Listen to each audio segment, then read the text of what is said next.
sitting next to a Hall of Famer and owner of 5 Super Bowl rings. Charles Haley, where are they? They locked up in a safe. Really? Yeah. Flash them things. No, Walk girl, around them with them? diamonds are, blind people. So. Blind people. We were talking about the Hall of Fame versus the Super Bowl rings. You said I earned those. 3 with the Cowboys, 2 with the Niners. Let's go.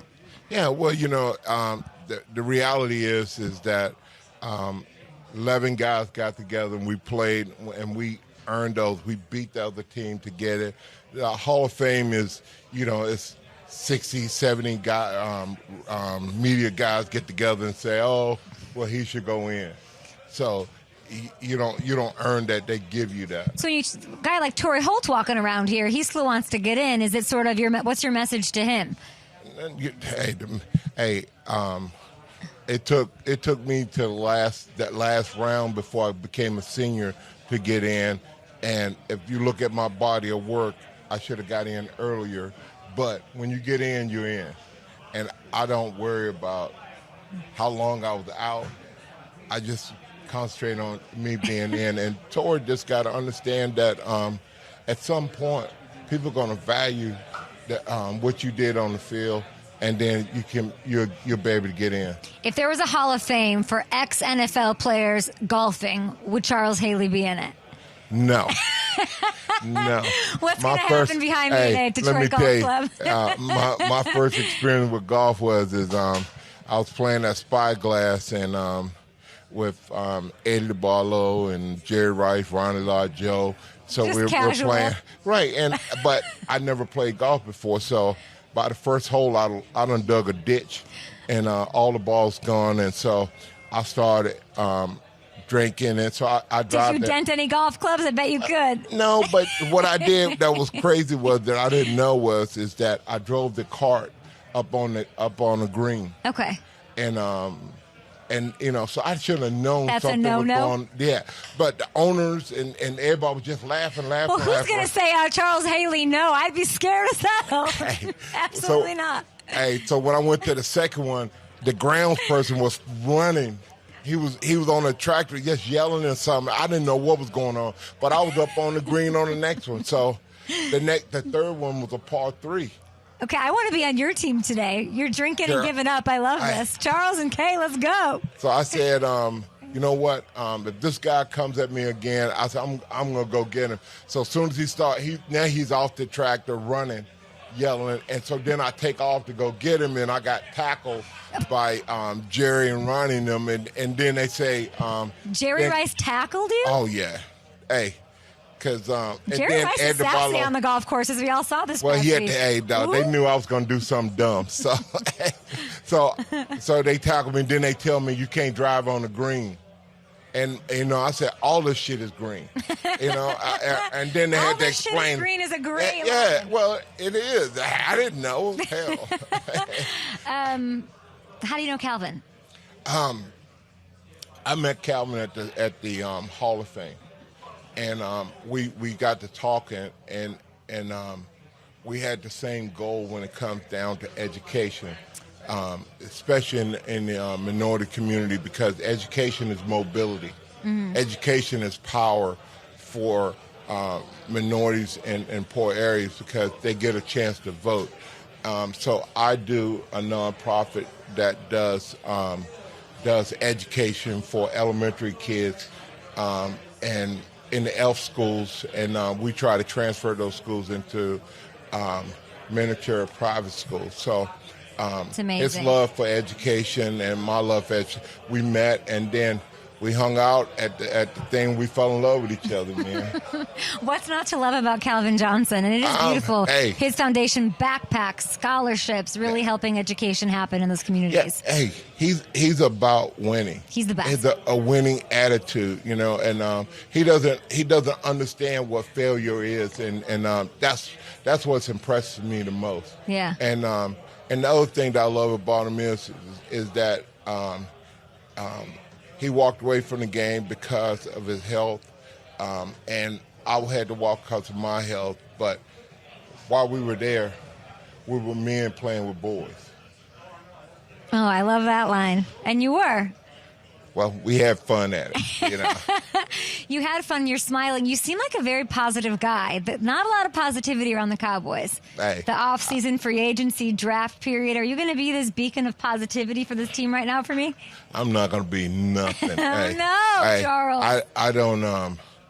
It's hard to imagine this year coming up. The only positive thing is that they put people in front of them to protect Dak, but they didn't put the weapons around him to make him more efficient. And what kind of weapons does he need? I thought they would go out and get a big. My thing is, you need a tall receiver. For that 50-50 ball, you just throw up third down. You need a Calvin Johnson, Randy Moss. Right, yeah. 3rd and 5, you just throw it up. And, hey, 50-50 ball, and most DBs are under 6 foot. So if you get a 6'2", 6'3" guy, hey, you're in good hands. What are you saying about CeeDee Lamb? What I think about him? What are you saying about him and saying that they need a big wide receiver? No. You're not. Help me You're not understand. getting. You need to understand that CeeDee is slot receiver. Mm-hmm. No, yeah. Okay, and then you have an outside receiver. So CeeDee is amazing at what he does. I meant more in terms of what should they do with him. What are we saying? Because he's, they have to make a decision on paying him or Dak. Then you got Micah coming up. CeeDee got to be there. CeeDee got to be there. He has to be there. I don't see how they move forward without him. So Dak, this is the decision. Like if you were to call Jared to call you, Jared's got that gold jacket, you got that gold jacket. It's that special telephone between the two of you, and he says, "What do I do here? Do I pay Dak or do I pay CeeDee? What do we do?" I pay both. So Micah, no. Michael got another year. They can't pay all three. I think it's a 2 of the 3 situation. Well, Jerry, what he did wrong was he kept backloading everything. So now he's screwed. So now his check, his bill came due, and he doesn't have the money to be able to do that. And so what he's going to have to do is he's going to have to find another way around the salary cap or push a lot of the older guys' salary cap way back, and then you don't know whether these guys going to play 1 year or 2 years, and then all of it come due again. So, hey, he gambled a long time, and now time is up. So, if I can tell you this, trade Dak. Just put him up for the trade. Guess what? Every team in the league be after him. Yeah. Every team in the league. Dak is a winner. Dak is a great person, a great leader. I know him. I go up there all the time. CeeDee Lamb, quiet guy, leader. Hey, he wants the ball. Here's Jerry Rice. Hey, just give it to me. I want it. And so how do you not keep those guys together? I don't know. And then you got the Niners on the other side. How do you balance these two teams that hate each other and you've had success with both? How do you walk that line? Well, I had to come to peace with my distaste for the 49ers. And when I went into the 49er Hall of Fame, I really didn't want to go. I was pissed off still. And I go and I write a good, nice speech, and then I get up and I think I was probably turned mad again, and I've said a few things, and when it was over, Jed got up talking, and as he was talking, I just got up and ready to leave out, and Jed yelled. He said, "You know what? It takes what it takes for guys to get to a point where they can see the other side of it." And he told me, "Hey, if I were y'all wouldn't leave because something special." So they brought a Michael Jackson lookalike in to perform for me because I'm a Michael Jackson from Vegas. They did. Oh, my God. So you know what? I'm sold back on the 49ers. I'm in. Wait, so the thing that got you back on the Niners is a Michael Jackson lookalike? They took. Well done, Jed York. Well, hey, that's the whole thing. What is? They took the extra step to make sure that I understand where their passion was, and that they wanted me to be a part. Yeah, I like their culture up there right now. Yes. Do you think they have what it takes to get off the mat again? Well, because it's all up here right now, right? I can tell you right now, Coach Shanahan's the best offensive coach in the league. He can take chicken shit and turn it to chicken salad. And he's proven that over and over again. They got so many weapons on offense, so many toys for him to play with. It's going to be hard. It's going to be hard for teams. But the negative part about the 49ers is the offensive line. I don't know how good they are anymore. Got it. So if you're saying that Brock has all the weapons. Correct. And Dak doesn't have all the weapons. No. Put them on the same offense. Who would you rather have as your quarterback? Same weapons. Brock Purdy, Dak Prescott. Dak. Why? Dak can make all the throws. I don't see Purdy throwing the deep ball much. I don't see him doing the outs. So Dak got a whole arsenal in front of him, and they put the ball in Dak's hands and third and fourth down. They're not afraid. And with Purdy, they want to manage him and not, it's not that he just takes over the game. He just manages the game. You're speaking more, you're not downing Brock. You're just really talking up Shanahan. That's what Shanahan does, you know. And but he doesn't, I don't see him being able to deviate from the calls. Yeah. To make things happen.